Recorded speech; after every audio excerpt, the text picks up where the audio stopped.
Hello everyone, welcome back. In today's video, we are going to cover UPSC Prelims PYQ series of CSAT Comprehension 2020 questions. The main purpose of this particular video series is helping you students to arrive at the correct answer for CSAT Comprehension in the real examination in a time-efficient manner and to ensure 200% accuracy by using our tricks what we are sharing through our video series. I hope this will help you to reduce the negative marks and to clear the CSAT cutoff. That's the main purpose of this video. So before going into the video, let's learn some of the important tips which we should remember for answering the comprehension questions in CSAT.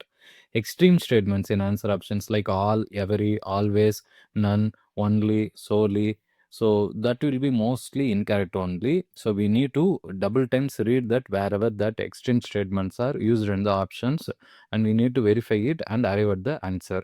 Ignore technical or unfamiliar terms which are not stated in the passage but mentioned only in the option students, because that will be maximum wrong only. Only in inference there will be assumption.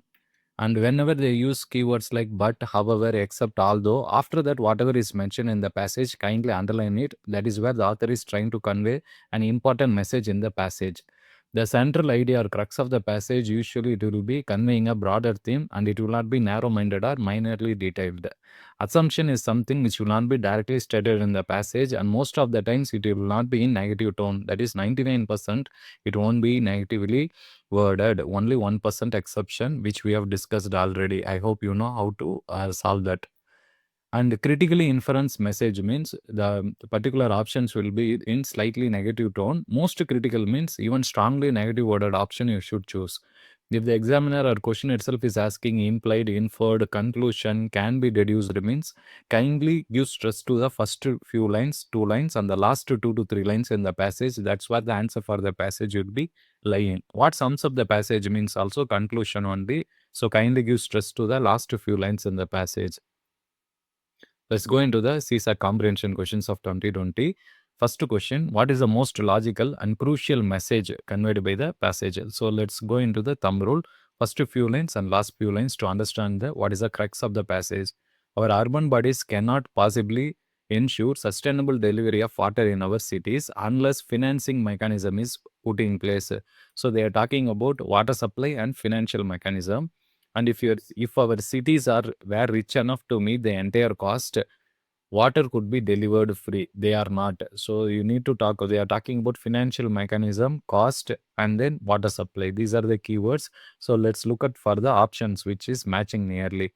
First option, urban local bodies must recover cost through user charges. So this keyword cost is matching here, but let's look at other options also. B option, urban local bodies are not sufficient enough to meet the water requirements of our cities. So cost is not matching. So because that finance is a keyword in starting and last few lines, so that should match. So you can eliminate it. Water shortage in our cities is a perennial problem that cannot be solved nowhere. They are talking about the crux of the passage, crucial message. In views of water crisis in our cities, there is an urgent need to limit the population too much out of context. So the only option which is matching is option A, and that is also the correct answer, students. Second one, with reference to the above passage, the following assumptions has been made. I usually telling assumptions means it will not be negative tone or too much extreme worded should not be used. In this particular option, rich cities only is a negative keyword, you can eliminate it. A sustainable delivery of water in cities means much more than supplying water to households. No negative keyword. So let's double verify this in the passage also, because in this particular passage, where either they are talking about only rich cities can only ensure sustainable delivery.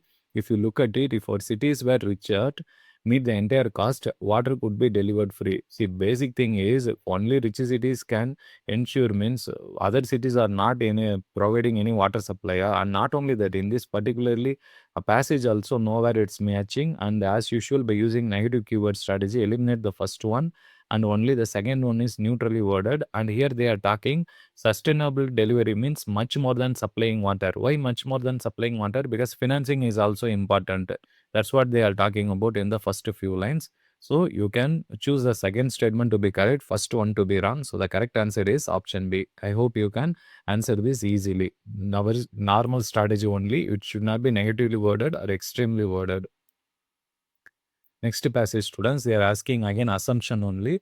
Let's look at the first few lines and last few lines. In India, agriculture still engage half of its workforce, and about 85% of its farms are small and marginal. So compared to China and Vietnam, which have experienced fast structural and rural transformation, India is slowly transforming. Okay. Last few lines. The net surplus of agricultural trade touched 25 billion in 2013-14. The real farm wages rose by 7%. All this led to unprecedented fall in poverty. So basically, they are talking about structure as a keyword and workforce as a keyword and poverty as a keyword, which is matching. Let's see.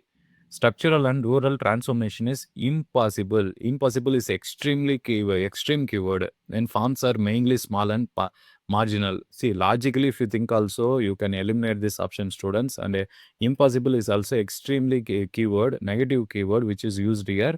And whenever in assumption they are using negative or extreme keyword, you can eliminate it. So you can eliminate first option.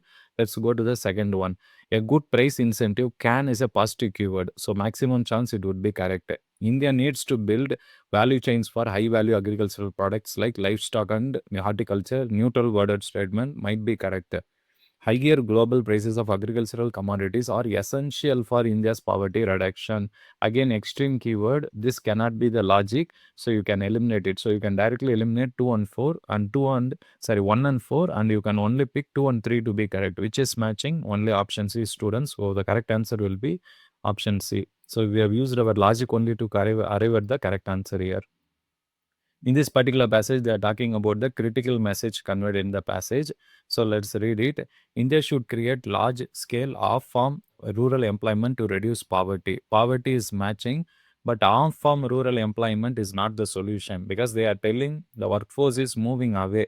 So they are also talking about other sector, not just about rural employment. So this is not possible. India should create a large number of farmer producer organization totally out of context. Critical message, as I said, first few line, last few line, that keyword it should match. What are the keywords used here? As I said earlier, workforce, structural transformation, fall in poverty. Private investment in agriculture should be given priority over public investment. Keyword is not matching. Inclusive agricultural growth is key to reduce poverty. Poverty is matching. Not only that, students, and that structural and rural transformation talks about that keyword inclusive. So both are matching. So the correct answer is option D. So whenever they ask you critical message, inference, the trick whatever we have taught you is applying to most of the questions across the years. That's the central message, and you can use this trick in the exam. This particular question is on polity. They are asking the logical inference. Students, one important trick is whenever they ask you GS kind of any questions for which you are aware, this particular comprehension is on part 3 of the especially constitution, that is on fundamental rights, which we have studied already in our polity book. So no need to read the passage only. Directly read the 4 option and answer it. State shall not interfere with the religious affair. Wrong. Because in India, states will interfere. That is, state or government will interfere. Religious freedom under the constitution is open to state intervention. Correct. Religious freedom, citizen is not covered. Wrong. Religious practices of any community are in, you mean, no. Hindi is exemption because states can interfere. So the correct answer is option D. Using our GS knowledge, whenever they give you a passage, using that also you can, without reading the passage, you can arrive at the answer. This is an additional trick you can use in the exam. I hope this video is useful to you. If you have any feedback or comment for us, please post it in the comment section. Thank you, students.